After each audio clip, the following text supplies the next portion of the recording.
All I see is a big old flame. Hey crazies, I recently got a thermal camera. Let's explore the realm of infrared. Also, thanks to Brilliant for helping support this episode. On Twitter, I asked you what I should look at in infrared, and you did not disappoint. The replies were both helpful and hilarious. Sorry to say, I will not be slapping a chicken until it's cooked. Farts? I considered this one, but they're not exactly something you can plan for. But checking out my home insulation seems easy enough. Let's start there, since that'll give us a better idea of what we're looking at. What you're seeing here is infrared light, or at least a visual representation of infrared light. Humans can't see infrared light. In fact, we barely see any light at all. Our visible range goes from red up to violet. That's a small range of wavelengths, and a very narrow sliver of the electromagnetic energy spectrum.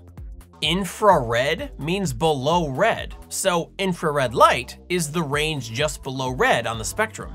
It also happens to be the type of light emitted by things at ordinary temperatures. So when you've got a camera sensitive to that range, it lets you see temperature. It takes that infrared data and shifts it up to the visible range for your screen. Here, you can actually see one of my heating ducts is behind this exterior wall. You can see through walls with that thing? I mean, I can see why you would think that, but no, it can't see through walls. You're still only seeing the exterior of my house. It's just that this spot is warmer than the rest of the exterior wall. The same goes for this image of my studio. You're not actually seeing the studs. It's just that the studs make those spots on the wall cooler. How? Heat conduction.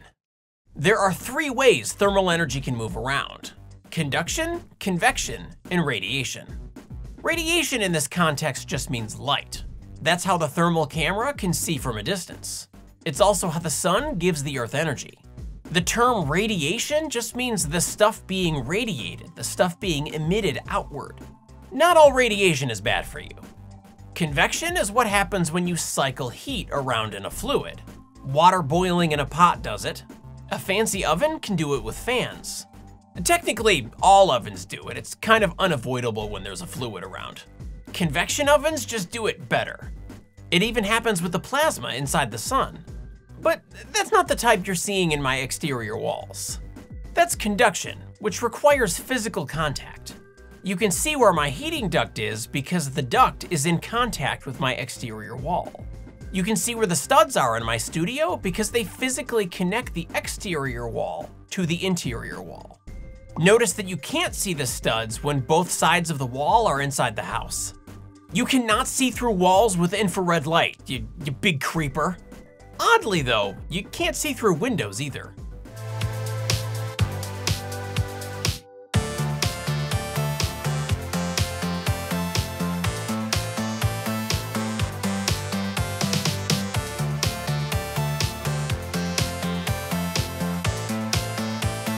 Anyway, the temperature change from conduction can linger for longer than you might expect. If I touch the wall for a bit and remove my hand, it takes time for that heat to transfer into the surrounding wall and air. The same goes for your footprints on the floor. The heat from your feet lingers. With everything you touch, you're leaving a little something behind. How that works is governed by the heat equation. This is a differential equation, which is just a fancy way of saying it's a pattern that involves changes.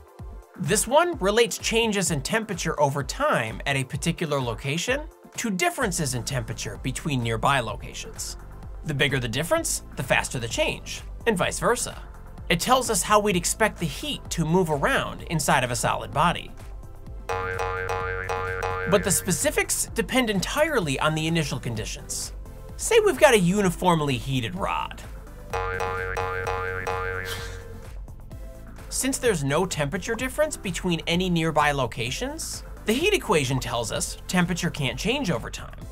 In other words, there's nowhere for the heat to flow. It just stays its current temperature.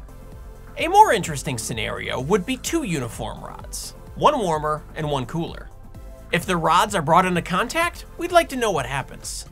Our instincts tell us that the heat would flow from the hot rod into the cold rod. And we'd be right, but that doesn't give us very much detail. Applying the heat equation, we can see the fastest change starts at the contact point. Over time, the heat gradually distributes throughout both rods until they reach an equilibrium where they're all the same temperature. That all sounds great, but as Experiment Clone found out a few days ago, reality doesn't always work out so nice. I've been summoned.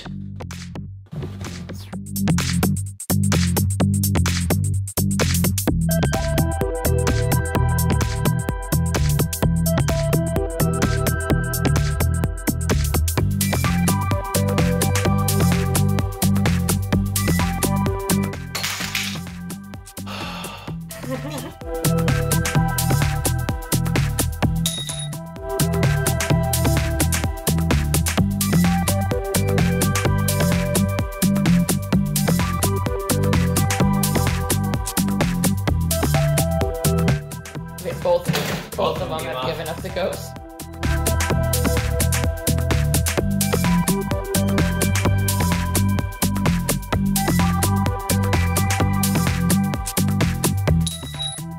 Hey.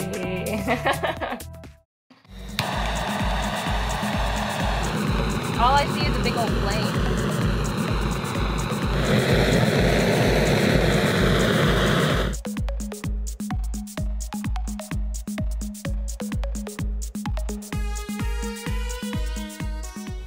As you can see, the experiment didn't work out as expected.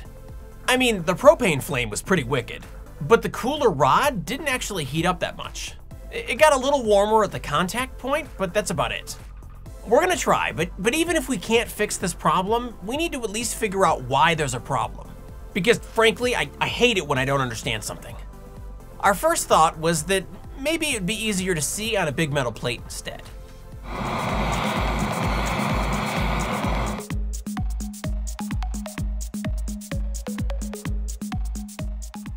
It kinda worked.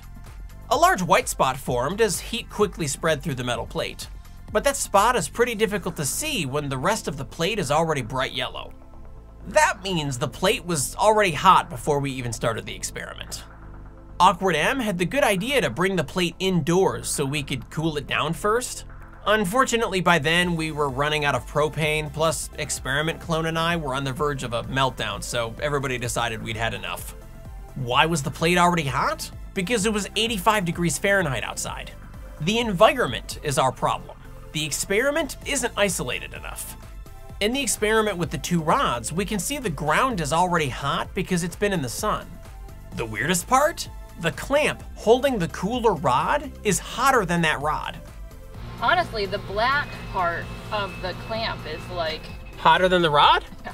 Supermain Ultimate points that there aren't just two rods coming into contact. There's also tongs, an iron clamp, the sun, the ground, and the surrounding air. Reality is complicated, okay? But I refuse to give up. Let's take another look at that heat equation. How well temperature diffuses through a substance is measured by its thermal diffusivity. This well-named parameter is actually a combination of two others you may have heard of. Thermal conductivity, the substance's ability to conduct heat, and volumetric heat capacity, the amount of heat it takes to change the temperature. Why does heat capacity matter? Because temperature and heat are not the same thing. Heat is just another name for the flow of thermal energy. But the same amount of energy doesn't necessarily result in the same temperature change. That's where heat capacity comes in. Think of heat capacity as a tank and thermal energy as some fluid. Temperature is labeled up the side of the tank. As more of that energy fluid is added, temperature increases. But not all substances have the same size tank. A larger tank means the substance has a larger heat capacity, which means more energy is needed to increase the temperature. How temperature diffuses through a substance depends on that just as much as conductivity. Where was I again? Right, solving the experiment problem. We just need to touch our hot rod to something with a lower diffusivity. I think that line is the worst offender. I think it is too. We just need to touch our hot rods to something with a lower diffusivity. That should slow the conduction down a bit so we can see it happen in real time. How about some wood? Wood's thermal diffusivity is several orders of magnitude smaller than aluminum. That should do nicely.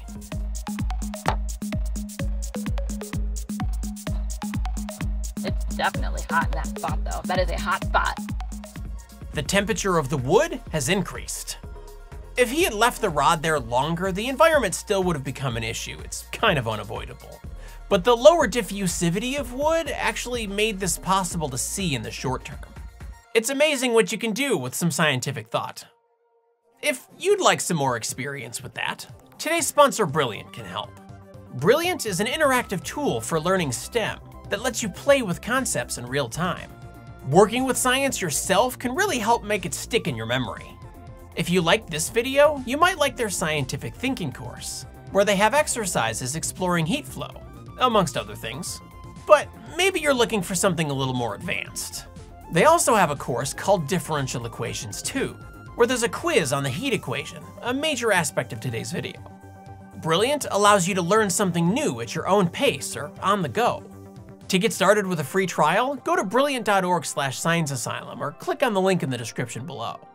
The first 200 of you will get 20% off Brilliant's annual premium subscription. It'll also let Brilliant know you heard about them from me, which helps out the channel.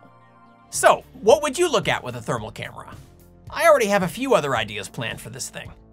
Thanks for liking and sharing this video. A special thanks goes out to my Patreon patrons and YouTube members, like Medec Hurtz, who's been pledging at the Einsteinium level for over a year and a half. Don't forget to subscribe if you'd like to keep up with us. And until next time, remember, it's okay to be a little crazy. Did you make this video so you could justify the camera as a business expense? Only partly. No, entanglement can't be used to communicate faster than light. When you measure your half of the entanglement, you immediately know what the other person will measure for theirs. But you can't choose the result you'll get.